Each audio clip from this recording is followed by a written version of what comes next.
So, Games Workshop actually said sorry. They actually apologised.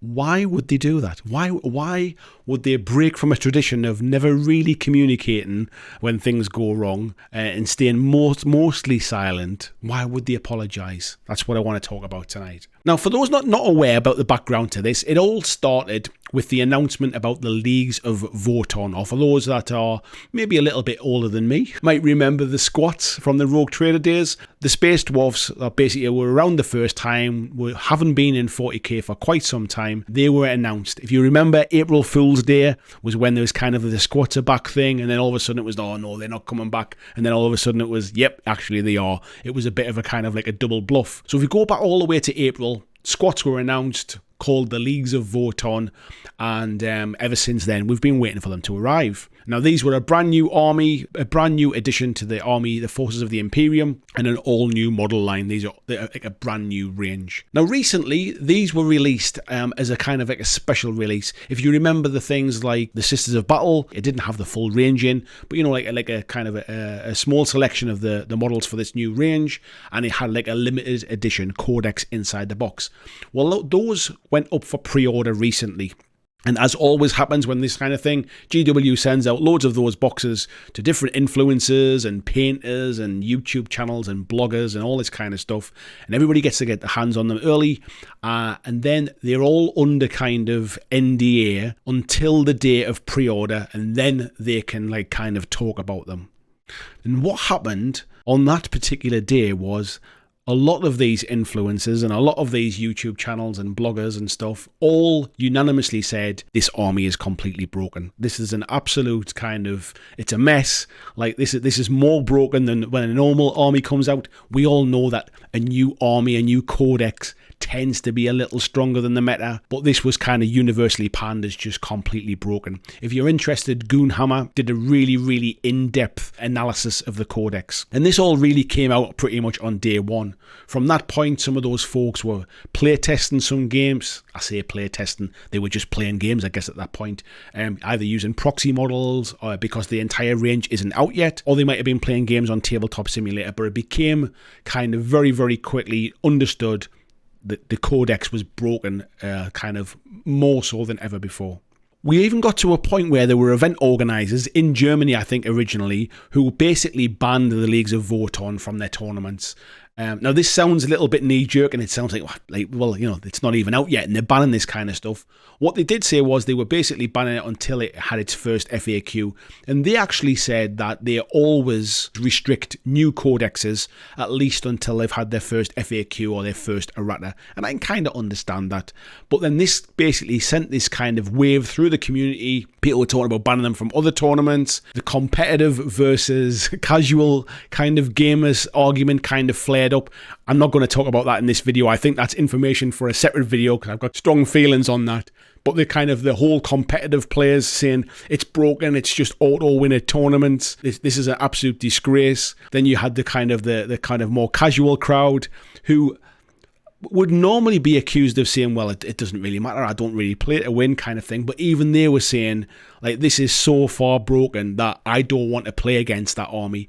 And there was a lot of talk online as well about this is so broken, I refuse to play against anybody who has that army. Now, bearing in mind, this has all kind of happened just after pre-orders went live, but before it is available for anybody to have it in their hands. I think it's fair to say, for all there was a little bit of infighting between that kind of casual and competitive community, have fun and be nice to each other out there. It was universally excited. I think everyone agreed that they weren't happy about this release. So yeah, as I said before, tournaments talk about banning the armies, players refusing to play against anyone who bought the army at stores or at clubs, and generally way more pushback from this codex than I've ever heard before. And this was all before the armies even being released.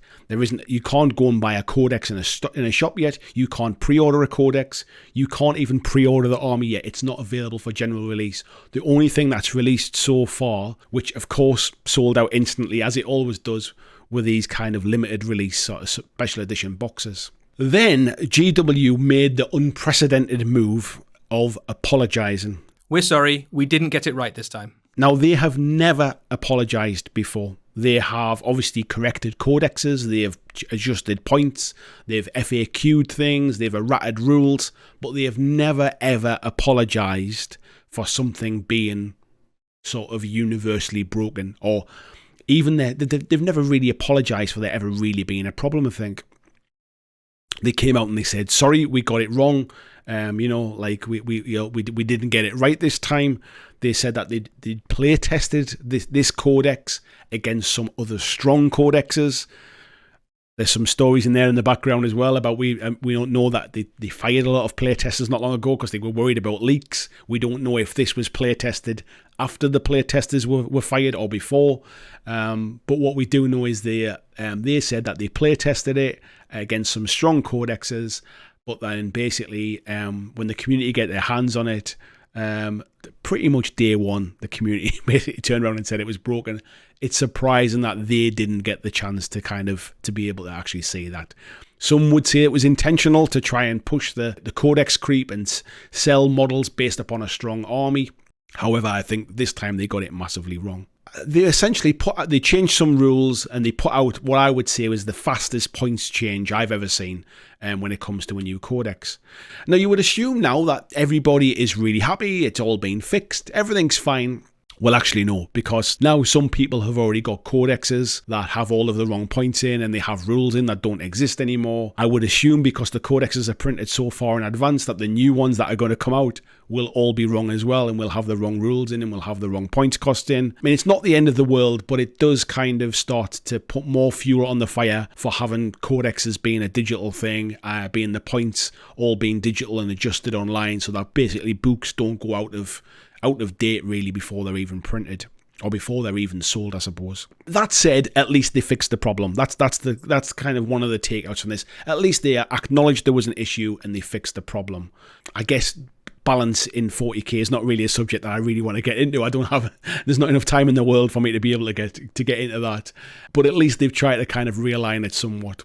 Now, as I said, I do salute Games Workshop for apologising. I think if you make a mistake, owning up to it, it seems to be kind of like, why would you not do it? We did this, we thought it was right, it's not, it's wrong. I'm sorry, here's the fix for it.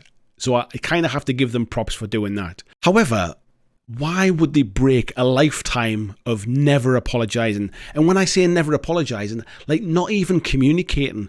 We only have to think back to the recent Cursed City fiasco of this is going to sell forever, it's going to be a stock item, we're going to have expansions, we're going to have this, we're going to have that, and then all of a sudden it basically disappears overnight, never to be spoken of again. Whenever anybody asked a question about it, absolute radio silence. If ever there was a time to kind of come out and communicate about, we've got a problem, here's what the problem is, this is what we're doing about it, that was the time to do it. They have released codexes that have been overpowered in the past and have very quickly come out and had points changes or have changed rules and stuff, but then basically been radio silence about it. They've never really mentioned about, we got this wrong or anything like that. They've never done that before. So why now and why this one? Well, folks, the reason that they've done this is a small thing called sales. They are worried about losing sales from this Votan release. And you might say, GW stuff sells out.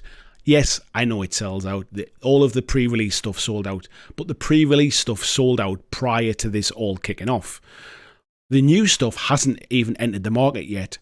And what's different about this is a brand new army with brand new models. This is not a case of you having a small Imperial Guard army that you've been painting for years and then there's some new stuff coming out and you've been looking forward to like sort of growing your army. So that it's not a case of like you're already playing this and you're just waiting for the new codex and some new bits and pieces.